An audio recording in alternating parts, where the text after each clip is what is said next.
For privacy reasons, names and places have been changed. This story is inspired by true events. On a crisp October morning in 2007, 39-year-old Layla Oak left her Seattle home, bound for a lunch meeting at Pike Place Market. She never arrived. Surveillance footage captured the beloved ESL instructor beneath the market's iconic neon clock, and then she was gone. Despite an extensive investigation by Seattle PD, Layla Oak vanished without a trace. For 9 agonizing years, her family and friends lived with a haunting uncertainty, praying for answers that never came. Then, in 2016, a discovery was made. A lanyard with Layla's distinctive office keys, snagged in a marina cleat below the Pike Place seawall. It was a faint glimmer of hope, but also a perplexing new piece of a decade-old puzzle. This is the complete investigation into what happened to Layla Oak. Before we continue, let us know where you're watching from, and if you enjoy this content, consider liking and subscribing to our channel. Now let's continue. In the vibrant heart of Seattle, Washington, the year 2007 pulsed with the ceaseless energy of Pike Place Market. A labyrinth of vendors, artisans, and fishmongers, its narrow aisles teemed with daily life, a cacophony of commerce and conversation. Beneath the market's iconic neon clock, a beacon against the gray Pacific Northwest sky, countless stories unfolded and vanished into the urban sprawl. It was within this bustling, public sphere that one story took an abrupt and inexplicable turn. Layla Oak, a 39-year-old ESL instructor, was a pillar in her community, known for her unwavering dedication and profound impact on her students. Described by colleagues and friends as a true role model educator, her days were meticulously structured around her passion for teaching and her commitment to fostering a brighter future for those she guided. On this particular day, her plans were simple and routine. A planned lunch with her colleague, Jonah Rudd, for a bowl of clam chowder at one of the market's popular eateries. It was a common ritual, a brief respite in their demanding schedules. Surveillance cameras, ubiquitous in such a high-traffic urban environment, captured Layla Oak's final confirmed movements. The footage showed her, a distinct figure amidst the flowing crowds, passing directly beneath the famous neon clock. The timestamp confirmed her presence, a fleeting image of a woman engaged in the ordinary rhythm of her day. She appeared unhurried, her demeanor consistent with someone merely navigating a familiar path towards a prearranged meeting. This visual record, however brief, represented the last undisputed evidence of her existence in the public domain. What transpired in the moments immediately following that camera's gaze remains shrouded in an impenetrable mystery. After passing beneath the clock, Layla Oak simply ceased to be visible. She did not arrive for her lunch appointment with Jonah Rudd. There were no further sightings, no witnesses who could account for her next steps, no indication of struggle or distress. In the heart of one of Seattle's most active locales, a respected educator had vanished without a trace, leaving behind only the stark, unsettling void of her absence and the chilling realization that a human being could dissolve into thin air. The initial alarm quickly morphed into a profound and baffling mystery. The alarm for Layla Oak's disappearance was not immediate but insidious. When Jonah Rudd's planned lunch hour passed without her arrival, initial concern gave way to a growing unease. Attempts to reach her by phone went unanswered, an uncharacteristic silence from the usually punctual and communicative instructor.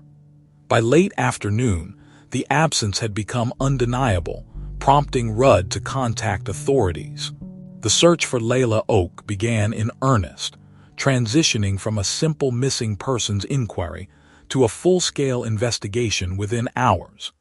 Initial efforts concentrated intensely on the sprawling labyrinth of Pike Place Market itself. Every vendor, every stall owner, every passerby who might have seen something was a potential witness. Detectives scoured the market's intricate network of surveillance cameras, hoping for another glimpse of Layla beyond the final, perplexing shot beneath the neon clock. They meticulously reviewed hours of footage, searching for any anomaly, any interaction, any clue that might explain her sudden vanishing. Yet, the vast majority of the market's cameras, designed primarily for theft deterrence, offered no further GHT into Layla's path or fate after she passed the clock. Overseeing the market's security operations, Nguyen found herself at the epicenter of this baffling case. Her extensive knowledge of the market's layout, its hidden nooks, and its daily rhythms proved invaluable. Yet even her expertise was tested by the utter lack of tangible evidence. She coordinated with law enforcement, her team assisting in the painstaking process of canvassing every corner of the historic landmark, from the bustling main arcade to the quieter, lesser-known corridors and stairwells leading to the waterfront. Despite the concentrated efforts, the search yielded nothing. There were no further confirmed sightings of Layla Oak, no witnesses who recalled seeing her in distress, no signs of a struggle, no discarded personal belongings. The market, a place where thousands congregated daily, offered an impenetrable silence regarding her fate. It was as if she had stepped out of the camera's frame and into another dimension. The initial days of frantic searching bled into weeks of growing frustration, solidifying the case's perplexing nature. A beloved teacher, a pillar of her community, had seemingly evaporated into the dense urban fabric, leaving behind only questions and an unsettling void in the heart of Seattle. The investigation, despite its immediate intensity, quickly found itself without a single thread to pull. The initial intensity of the search for Layla Oak, fueled by urgency and the baffling circumstances of her disappearance, gradually began to wane. Days bled into weeks, and then weeks stretched into agonizing months, each passing moment deepening the void left by her absence. The vast resources initially deployed, the constant canvassing of Pike Place Market, and the tireless review of surveillance footage ultimately yielded no further insights. The vibrant, bustling environment that had swallowed her whole continued to offer no explanation, no witness, no discarded clue. For Layla's family, the passage of time was in relentless torment. Every sunrise brought the renewed, crushing weight of uncertainty. There were no calls, no ransom demands, no suicide notes, no credible sightings, nothing to explain how a woman of such routine and purpose could simply vanish. The fundamental questions of what had happened to her, where she had gone, and why, remained starkly unanswered. This absence of information denied them the most basic form of closure, leaving them suspended in a permanent state of grief and bewilderment. As the initial leads were exhausted, and the wellspring of new information dried up, Layla Oak's case slowly, but inevitably transitioned into the somber category of a cold case.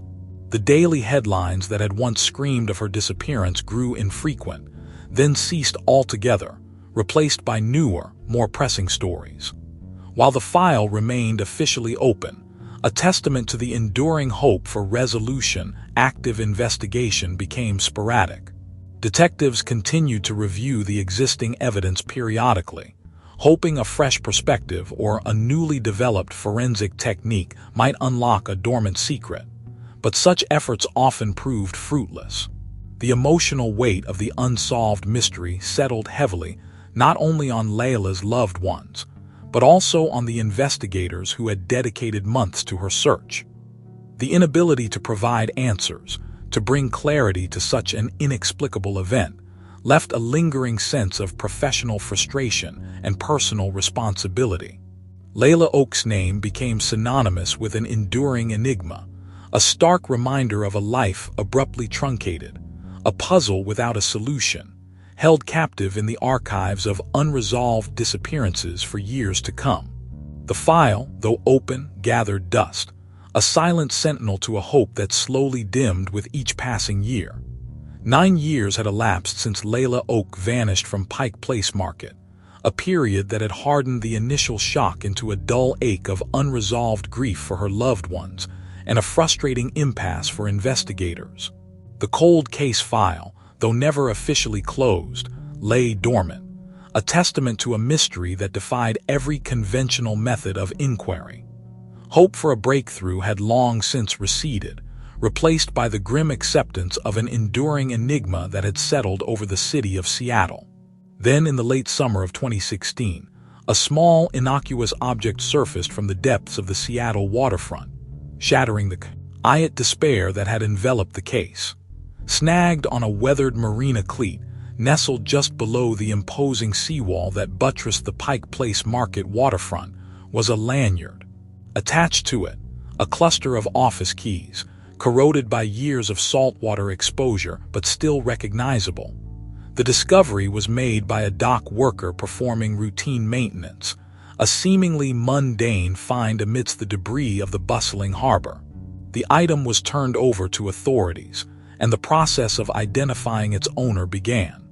Through meticulous comparison with the inventory of Layla Oak's known possessions, or perhaps a unique identifier on one of the keys or the lanyard itself, the connection was definitively made. These were Layla Oak's office keys. The revelation sent a palpable jolt through the police department, reigniting the dormant investigation with an intensity not seen since the initial days of her disappearance. This was not a false lead, not a fleeting rumor, but a tangible artifact belonging to Layla Oak, found just yards from where she was last seen beneath the neon clock. After nearly a decade of silence, of fruitless searches and agonizing speculation, this small collection of metal and fabric represented the first concrete, physical link to Layla since her vanishing. It was a beacon in the darkness, a signal that the long-dormant investigation could finally be reignited. The discovery offered a fragile but potent promise of answers that had eluded everyone for so long, transforming a cold case into an active pursuit once more, all hinged on the silent testimony of a set of keys lost to the Puget Sound for 9 years. The discovery of Layla Oak's keys, 9 years after her disappearance, immediately propelled her case from the depths of cold storage back into the forefront of active investigation. What had once been a file gathering dust now commanded the full attention of a dedicated team, infused with a renewed sense of purpose. Detectives who had long been haunted by the enigma of her vanishing found themselves poring over the details with fresh eyes, armed with a tangible link to the past. The initial steps involved securing the keys and lanyard as critical evidence, ensuring no further contamination occurred, and preparing them for an exhaustive forensic examination. The hope was that this small collection of metal and plastic, having endured nearly a decade submerged, might finally offer the silent testimony that had been missing for so long. The forensic laboratory became the next crucial stage in the reopened inquiry. Every surface of the keys, every fiber of the lanyard, was subjected to meticulous scrutiny under powerful microscopes and advanced chemical analysis. Experts painstakingly scraped and swabbed, searching for any trace evidence that could speak to Layla's final moments or the circumstances of the key's immersion. It was a painstaking process, demanding patience and precision, as the saltwater environment had undoubtedly altered or degraded many potential clues. However, the resilience of certain materials often allows for the survival of microscopic particles that can prove invaluable. Among the various findings, one particular discovery stood out. On the plastic key fob, a distinct, unusual residue was identified. It was not a common substance, nor one typically associated with an office environment or the general grime of Pike Place Market. The initial analysis puzzled the forensic chemists, prompting further, more specialized testing. The substance was unlike anything routinely encountered in urban missing person cases. Through advanced spectroscopic techniques and comparison with known chemical profiles, the residue was definitively identified as a type of de-icing agent commonly used on ferry decks. This revelation was an immediate shock to the investigative team.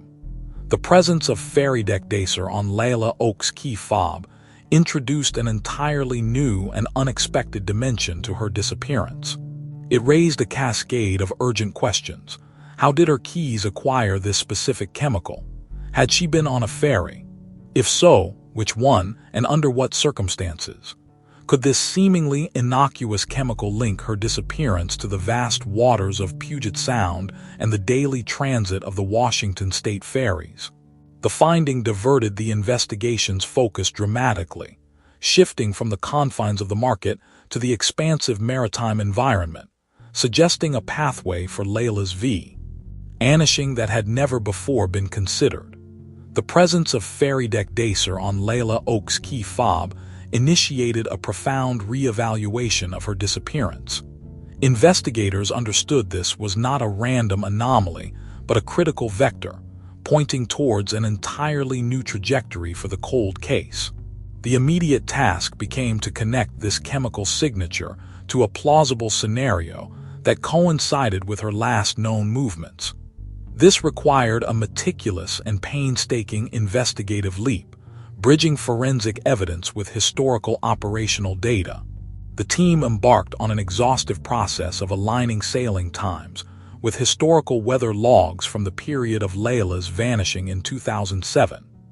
They focused specifically on the days immediately surrounding her disappearance, scrutinizing records for any instances of freezing temperature or ice accumulation that would necessitate the application of de-icing agents on Washington State Ferry's decks.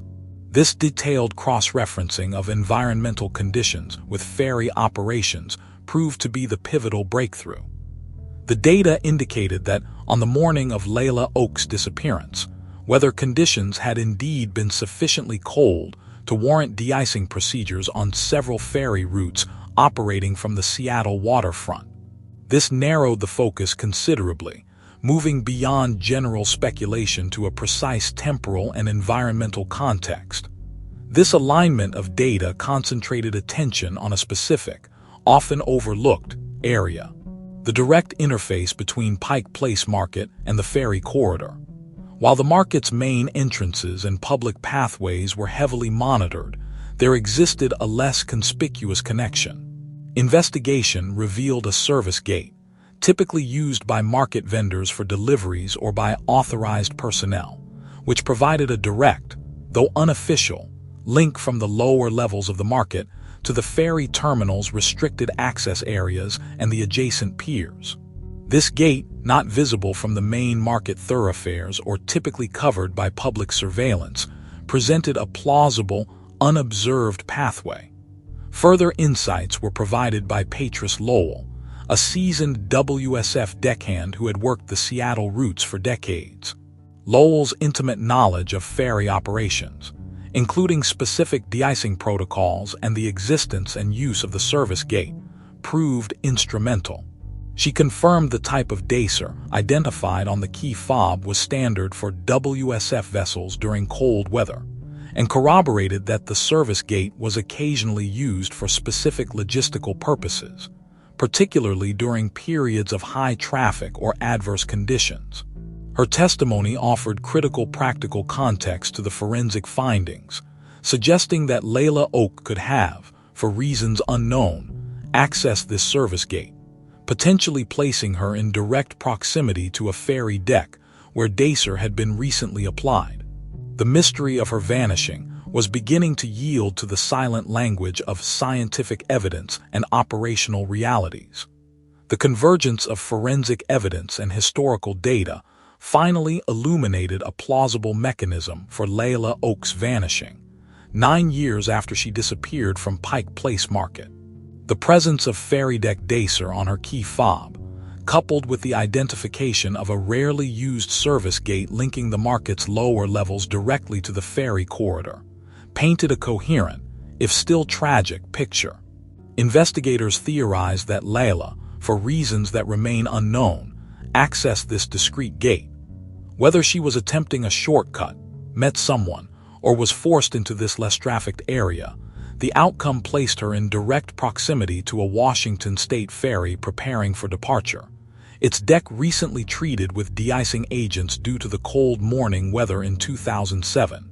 It was likely at this point, near the ferry's gangway or on its lower vehicle deck, that her keys became contaminated with the chemical and subsequently fell, or were discarded into the Puget Sound, eventually coming to rest on the marina cleat below the seawall.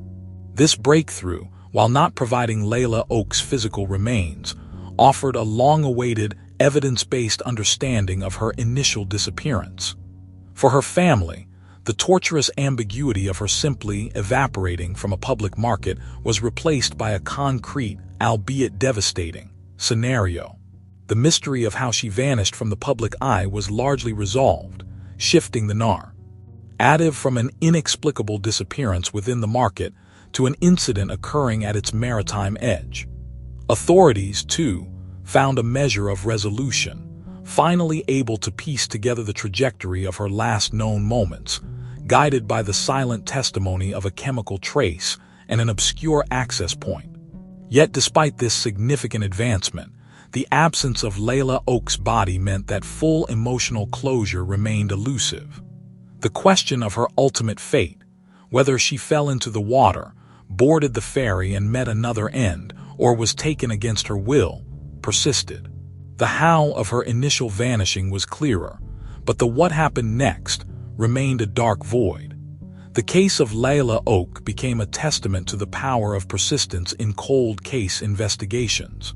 A small, water-corroded set of keys, discovered almost a decade later, had, through meticulous forensic science and dedicated historical data alignment, cracked open an impenetrable mystery. It underscored the enduring impact of even the most minute details and the unwavering commitment required to pursue justice across years of silence.